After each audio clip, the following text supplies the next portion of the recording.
So what makes a series an alternating series is that it goes from positive to negative to positive to negative, positive to negative, right? And that's going to happen whenever you have -1 to a power. And basically, anytime you have a negative to a power, you could rewrite it as -1 to a power.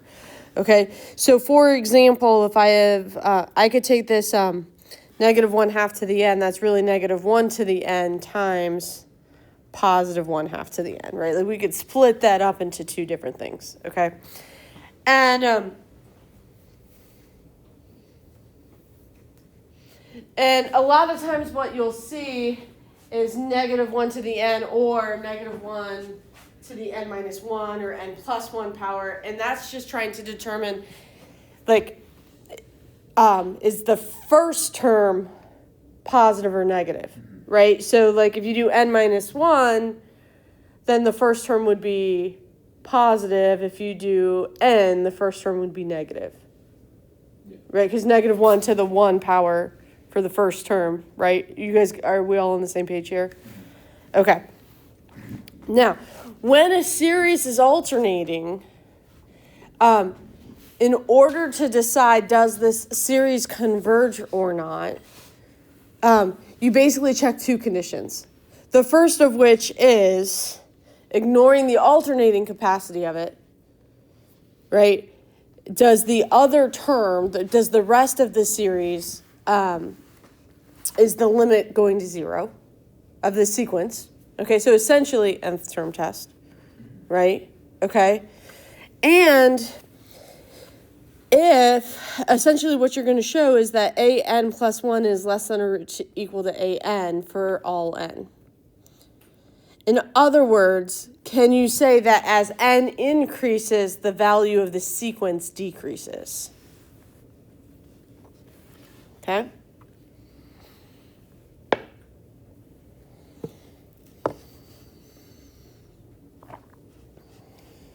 Everybody good so far? All right. And if both those two things true, if the nth divergence test fails, right? If the limit is equal to 0 and the terms are getting smaller each time, then we're comfortable saying that the series converges by the alternating series test. Okay. So let's look at an example. All right, is essentially we can just kind of ignore the negative because it's really everything but the negative. Okay? So I might look at this and say, what do we know about the limit as n goes to infinity of n over 2 to the n minus 1?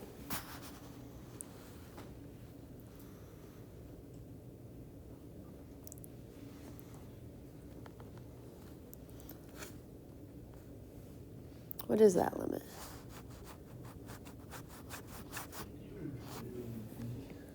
So, L'Hopital.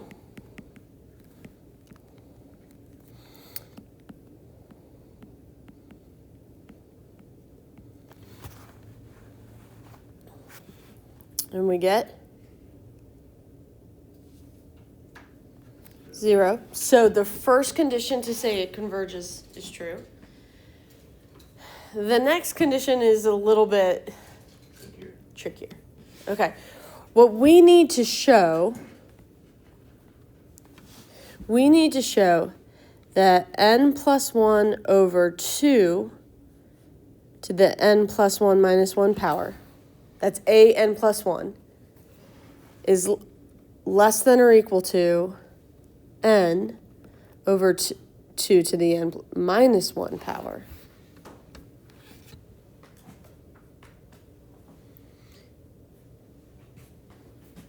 We need to show that is true for all n. Everybody good? So essentially what we're going to do is go through a process where we rewrite this in such, like, until we can say where we're comfortable that this is true. Everybody good? All right. So the first thing I'm going to do, and I think I think you guys will be fine with this. Can we clean this up? Yeah. Right? Like, Just make that let's just do this. Plus 1, minus 1, we cancel each other out. And then,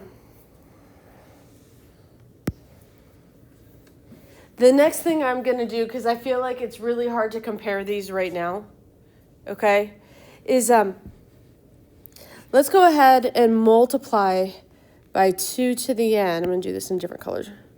2 to the n over n.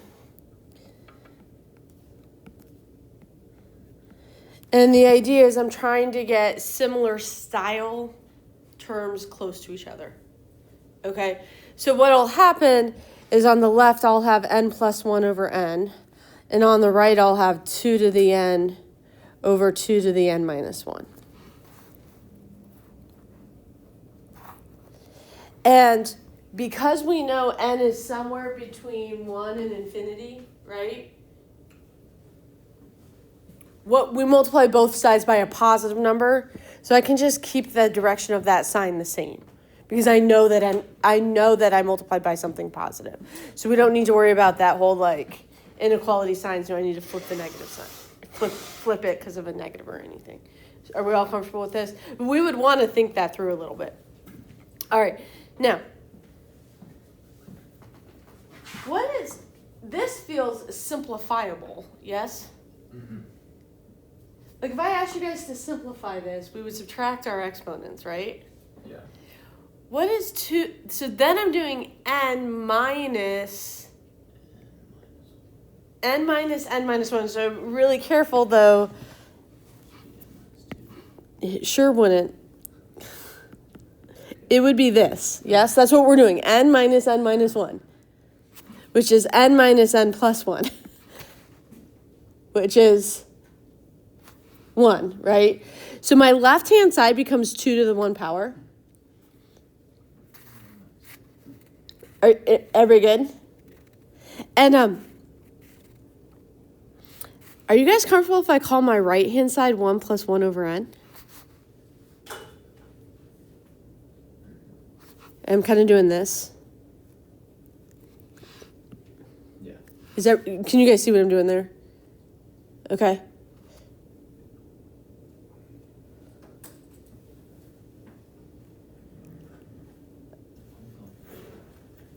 All right, so our next question is this true for all n? Yes. Well, let's see, at n equals 1, it works. And as n goes to infinity, I've got 1 is less than or equal to 2. Yeah. I think we're good. Is that, you guys? Cool. Great. So, my limit goes to 0. And it's less than. My a sub n is, n plus 1 is less than a sub n. That's what this essentially proves. So it converges. So we can say this series converges by the alternating series test.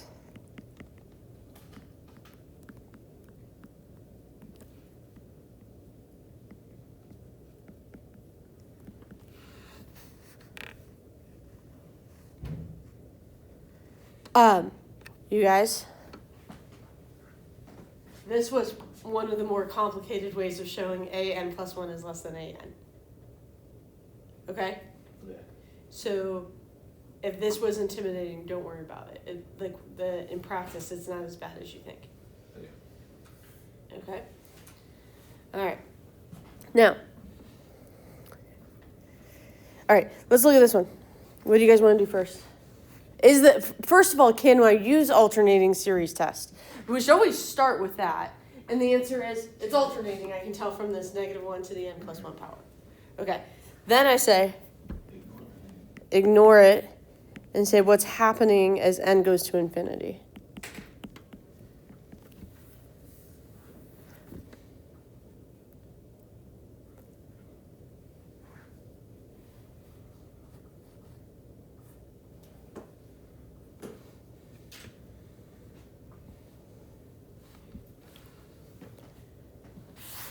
What's that limit?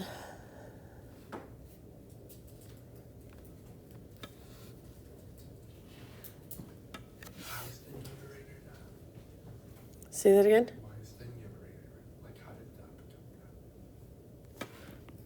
So for the, like, what you're saying, so an alternating series is essentially -1 to the power times another series, right? Okay, it's that other series that needs to equal 0. It's not the whole thing. It's just the non-alternating series. The non-alternating part of the series. Guys, what's this limit? Infinity over infinity. Great. So, what's this limit?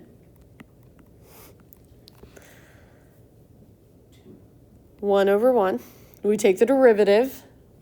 Oh, right, yeah, sorry. Or, in a very, very similar way, like this exact same thing we just said,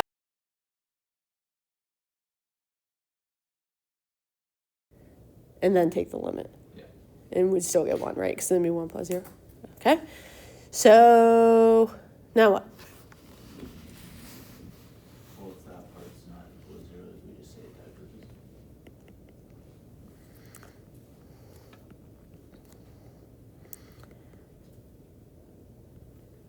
Diverges by the alternating series test.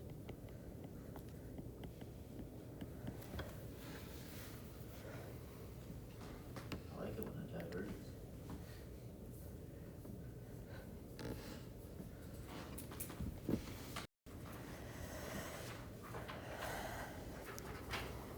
Okay.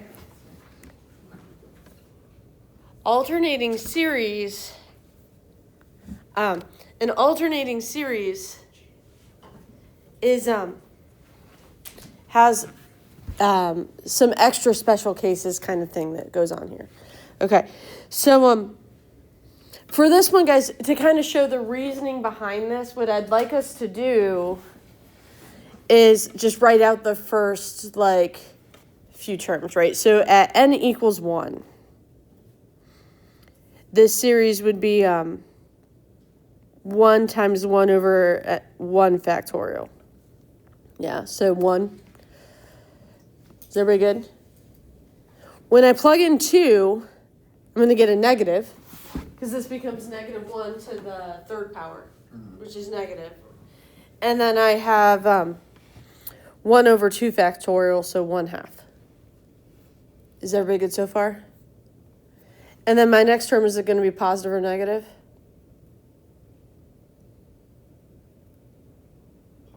Positive, and it would be 1 over 3 factorial, 1/6. Yeah.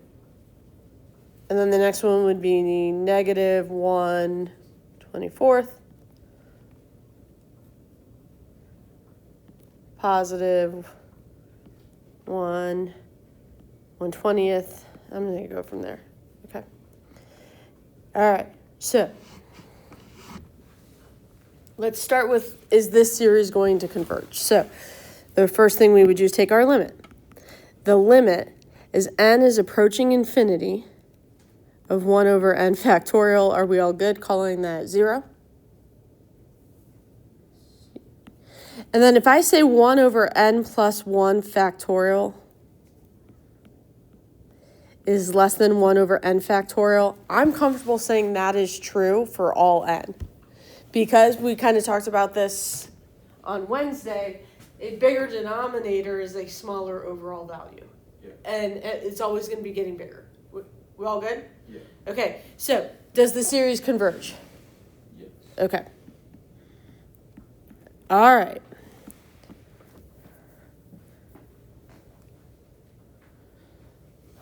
All right, so above there, the alternate series remainder theorem. Okay, so at any given time, we can calculate a partial sum, and then there's other remainder, right? Like if I asked you what is S4, we could figure out it would just be this, Yeah. right? And then everything here is the remainder. of what's left. It's the difference between the infinite sum minus that partial sum. Yeah. Okay? And this only applies when my series is alternating. Like, are you with me? My next term, I'm going to subtract something smaller than this, but then add something smaller than that. And it's going to keep getting smaller and smaller and smaller from this. Yeah. Okay? All right. So here's what it says. That whatever that remainder is, okay, the largest that possible remainder could be is whatever the next term is. Okay? So, the remainder of the first 6 terms would be less than or equal to the 7th term of the sequence.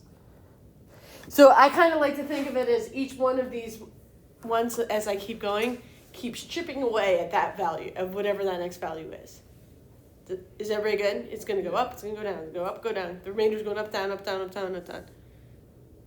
And if that series converges, it's going to do so in a way that this is the largest it could be. Okay. Everybody good? Okay. So, next, I want to know what is the sum of... I want to use the sum of the first 6 terms of this series as an estimator for the total sum of the series. Is that very good? Yeah. So essentially, I want to find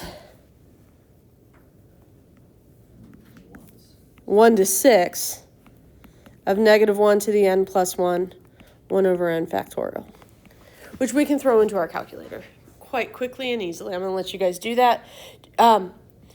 Math 0, do you guys know where to find the factorial? Yeah. Okay, go ahead, throw that in. Tell me what you get.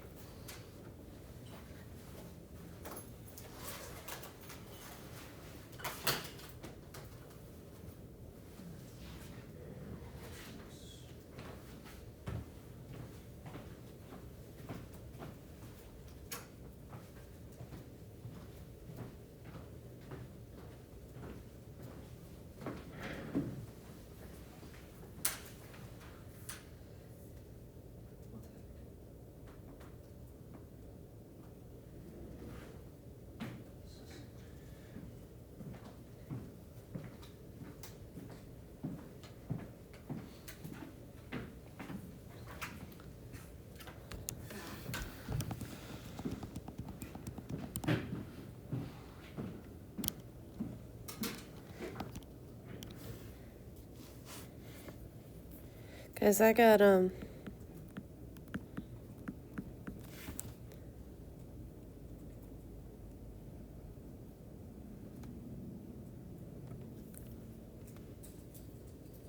you guys get, well, you guys are still there. Give me a second.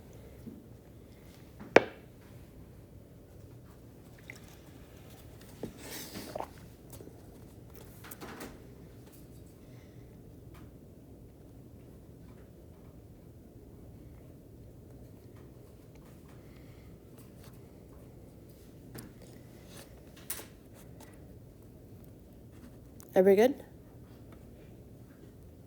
All right, so basic idea is, what do we know about the remainder? We can say that the remainder after these 6 terms is less than or equal to 1 over 7 factorial.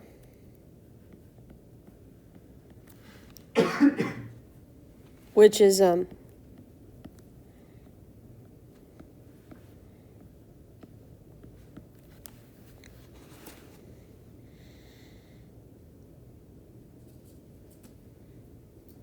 because it's the absolute value of that 7th term. Okay? How are we feeling, okay? So here's what I can say. My best estimate of this infinite sum goes from 0.63194 repeating plus or minus